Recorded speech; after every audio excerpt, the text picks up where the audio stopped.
Vážení priatelia, ja som veľmi rád, že vás táto stránka zaujala v posledných dňoch a že sme na túto stránku priniesli, v podstate sme ja a kameraman, keď tu nie je, niekedy keď takto vidíte obraz, tak to si väčšinou niekde kameru položím, alebo je to statív, alebo takto, čiže pracujeme v úplne malom zložení, ale ja si myslím, že návštevnosť máme lepšiu ako nejaké 100-členné kolektívy, takže poďme k veci. Som veľmi rád, že vás zaujala stránka, že témy, ktoré bežia, sú pre vás zaujímavé, atraktívne a píšete strašne veľa mailov na tému Robo Mikla, alkohol, môj postoj k nemu a vôbec tieto veci vás veľmi zaujímajú.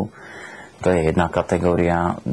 K tej poviem toľko, že som veľmi rád, že Robo jednoducho sa postavil k tejto veci priamo, rovno a začal o tom rozprávať, pretože je jeden z 3 alebo 4 ľudí, s ktorými momentálne riešime závislosť od alkoholu, ale tí ďalší nemôžu alebo zatiaľ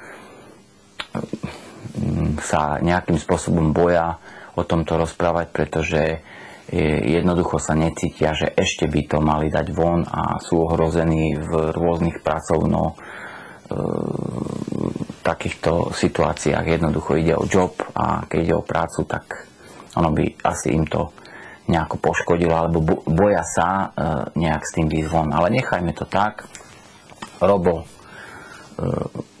pracuje krásne na sebe a pracuje aj na tom, aby ľudia sa tú pravdu o tej škodlivosti alkoholu a že jednoducho alkohol je smrteľná vec, to nemám čo k tomu dodať. A pre tých, ktorí sú závislí, samozrejme nie, pre tých, ktorí si dajú symbolicky a ktorí vedia, že kedy je tá hranica. Práve o tom sa budeme s Robom rozprávať, keď skončí liečbu, a ja verím, že vás to bude zaujímať. Budeme sa rozprávať na tému, ako jeho začiatky, moje začiatky. Budeme to nejako proste konfrontovať a hlavne, aby ste vy, alebo aspoň jeden z vás, ktorému to niečo dá, ktorý sa nad sebou zamyslí a pomôže si, tak si myslím, že toto celé bude mať význam robiť, pretože zdravie človeka a vôbec život človeka je to najcennejšie, čo človek má. Takže toto by som ako dal na také veľké plusový bod pre Roba, alebo Roberta, pretože požiadal ma, aby som o ňom rozprával, že je Robert. Tak to rešpektujme. Ďalšia vec je téma prezident a tieto veci. Mojsej prezident czm.sk, zaregistroval som rôzne veci. To už ako keby sa samo rozbehlo. Vrátim sa k úplnému začiatku. Bleskovky SK dalo anketu, kto by ešte mal kandidovať na prezidenta. Mňa tam dali možno len preto, aby ma mohli potom zhadzovať, že nedal mi nikto ani jeden hlas, alebo mi dal niekto 5 hlasov. Mohlo to aj takto byť. Zrazu sa stala vec nejaká nevšedná.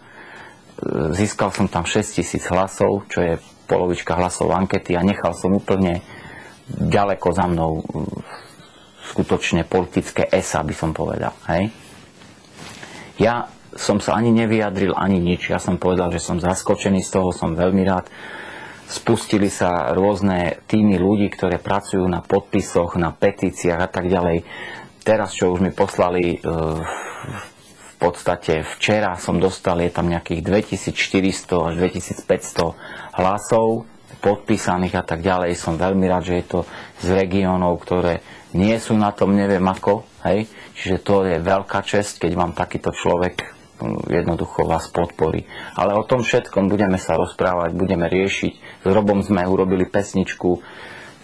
Proste prišiel do štúdia, počúvali sme jeho veci, počúvali sme moje veci a tak ďalej. Povedal, toto starec urobíme. Urobili sme, naspievali sme, urobili sme klip, všetko ako sa patrí, všetko sa striha, pripravuje a tak ďalej. Len po nejakom čase Ja asi odídem na krátku dovolenku, 10-dňovú, takže bude to trošku pauza, čiže všetko vás budem informovať včas. A ešte raz ďakujem za Roba, hej, alebo za Roberta, ďakujem za seba, ďakujem za všetkých, ktorí prispievajú a túto tému, hlavne tú tému alkoholizmu nepodceňujú a venujú sa jej, pretože toto treba stále, nikdy toho nebude dosť, pretože máte deti, máte rodiny, máte otcov, máte dedov, ktorí jednoducho sa možno trápia a nemuseli by. To je všetko, majte sa pekne.